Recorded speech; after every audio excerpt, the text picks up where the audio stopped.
The next part of the notes moves on to section 3-2.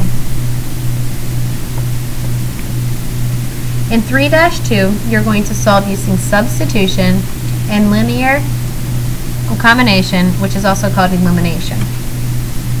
Your steps are here. You're going to solve for x or y. Once you do that, you'll substitute that into the other equation you didn't mess with. You'll find a value. Don't worry if it's a fraction. And you're going to plug that value that you got in number 3 back in and find out what the other value will be. Problem 1 has pretty ugly answers, and if you're working on it ahead of me, you should get 28 over 5 and negative 6 over 5.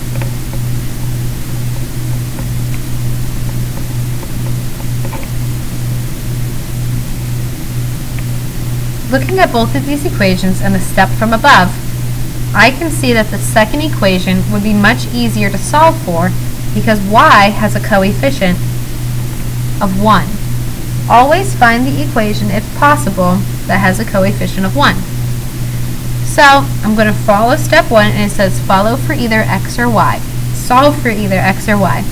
I'm going to solve the second equation for y. I'll put my work towards the left.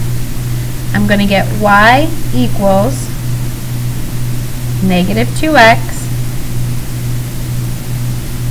plus 10. It's solved for y, so I move to step 2. Sub that into the other equation. So the stuff that I'm putting in a box, negative 2x plus 10, is going to go into the other equation, which I did not use. So I did not use 3x plus 4y equals 12. So I'll do 3x plus 4, but I'm not going to do plus 4y. Instead of doing 4y, I'm going to put a pair of parentheses and put in negative 2x plus 10. That replaced y, because up here that's what I said y should equal. This equals 12. Solve it like a normal equation now. Distribute your 4 in.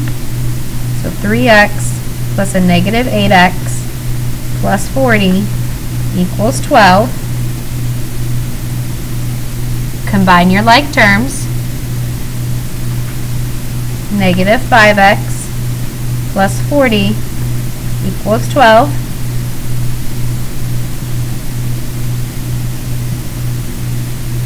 Subtract 40 from both sides. Negative 5x equals negative 28. Divide both sides by negative 5. It doesn't reduce, so x is positive 28 over positive 5. The negatives cancel out. That was all step 2 and step 3. Step 4, we need to take that value and plug it in to either of the two top equations. I really like the second equation because y is easier to work with. So I'm going to do 2 times the x value I got, which is 28 over 5, plus y equals 10. Multiply that through to get 56 over 5 plus y equals 10. And here is where you need to be able to use your fraction skills. You're going to subtract 56 over 5 from 10. So you're going to get y equals 10 minus 56 over 5. You should remember that 10 as a fraction over 5 is 50 over 5. So this is like having 50 minus 56, which is negative 6 over 5. You can see that these two answers match the final answer that I gave you at the beginning.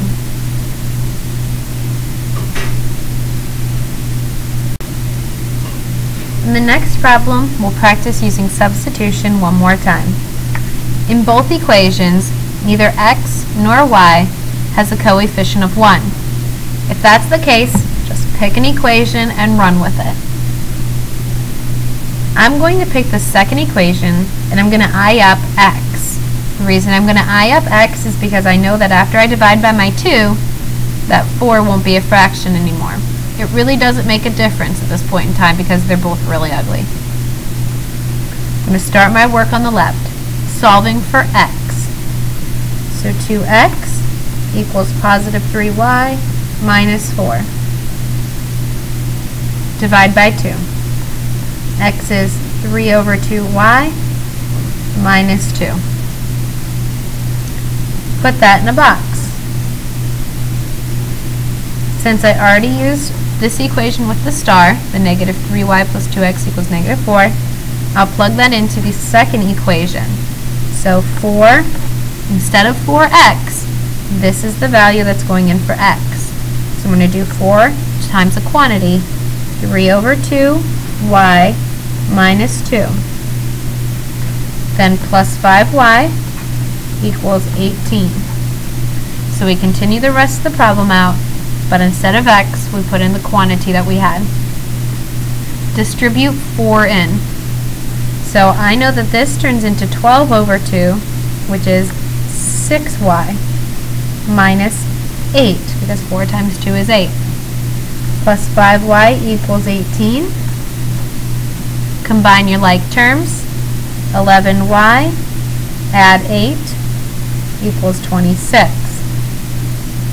Divide, y is 26 over 11.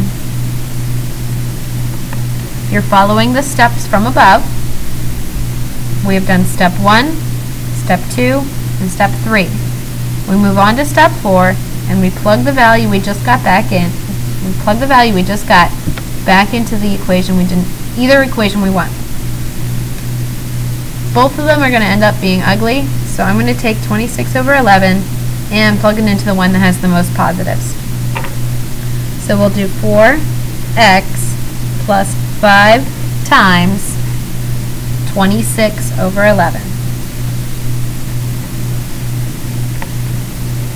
equals 18.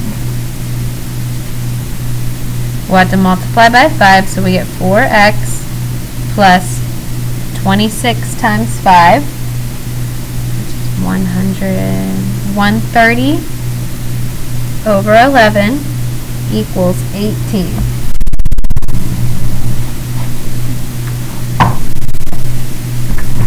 Now we subtract 130 over 11. And I gotta get my calculator.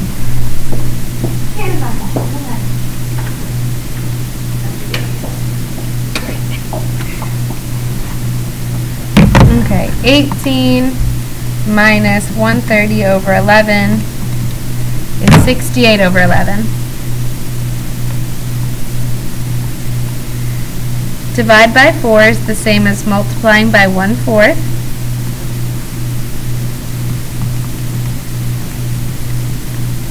And the answer is 17 over 11. Write your final answer as an ordered pair, x first. So 17 over 11 and 26 over 11.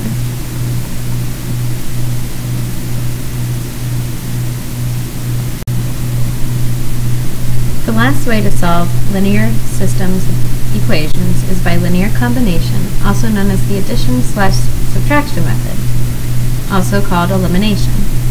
There's 3 steps. You can read through them, and we'll apply them in problem 3.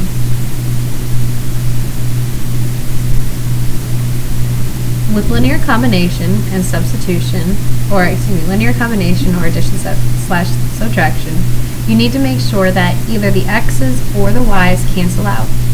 In order to do this, the x's have to be lined up with the x's, this, and the y's have to be lined up with the y's, like that. The constants have to be lined up with the constants. You don't have to have x first or y second.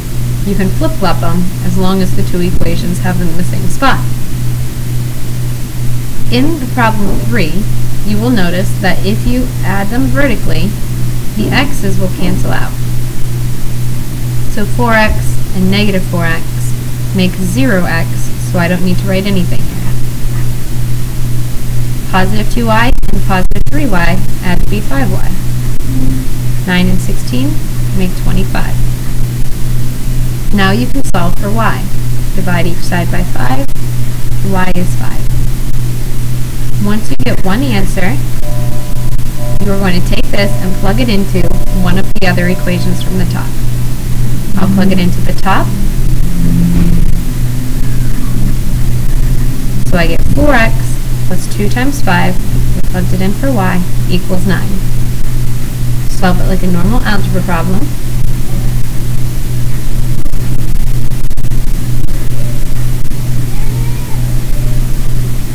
And you have your answer. Once you solve, you should get the ordered pair, negative 1/4, comma 5.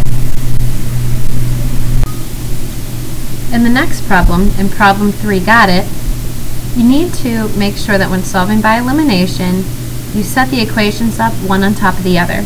So I'm going to take this one over and put underneath. So I'll put 3x under the 2x, I'll put 2y under the 4y, and I'll put the negative 10 under the 10. Now to solve using elimination, we need either the x's to cancel out or the y's to cancel out. In this case, neither one cancels. Negative 2 doesn't cancel with 3, 4 doesn't cancel with 2. So what we need to do is we need to multiply, just like our steps up here, one or both of our equations by a constant to get rid of x or y. I'm going to notice that 2 and 4 can 2 can multiply into 4. So what I'm going to do is I'm going to take this one and put parentheses around it and multiply it by negative 2. The reason I'm going to multiply it by negative 2 is because I'll end up with negative 6x minus 4y equals a positive 20. The reason I multiplied by negative 2 is because I wanted a negative 4. I want a negative 4 because I wanted to cancel with this positive 4 from the first one. Just drag the first one down and rewrite it. Negative 2x plus 4y equals 10. Now when you add them together, negative 6 and negative 2 is negative 8x. Look how the 4's cancel out because one's a positive and one's a negative. And then 20 and 10 is 30. Divide by 8, you get 30 over negative 8, which reduces to negative 15 fourths. You now have your x value. Once you get, so we did step 1 and step 2.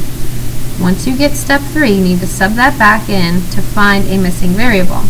Since we have x, we either have to pick the first or the second equation, the ones that I'm pointing at, to plug it back in. It doesn't really matter which one. I'll just pick the second one so I have more room. So I'll do 3 times, instead of x, negative 15 over 4 plus 2y equals negative 10. When you multiply these together, you get negative 45 over 4 plus 2y equals negative 10. Now you need to add 45 over 4 to the other side. So negative 10 plus 45 over 4 is 5 over 4. Now divide by 2 or multiply by 1/2 to cancel this out. And y equals 5 over 8. Always write your solution as an ordered pair. X first, then y. And remember, if you want to see if you did them correctly, you can plug in the x and the y value back into both of the original equations and find out if you did it correct or not. If you plug it in over here, the left should equal 10. If you plug it in over here, the left should equal negative 10.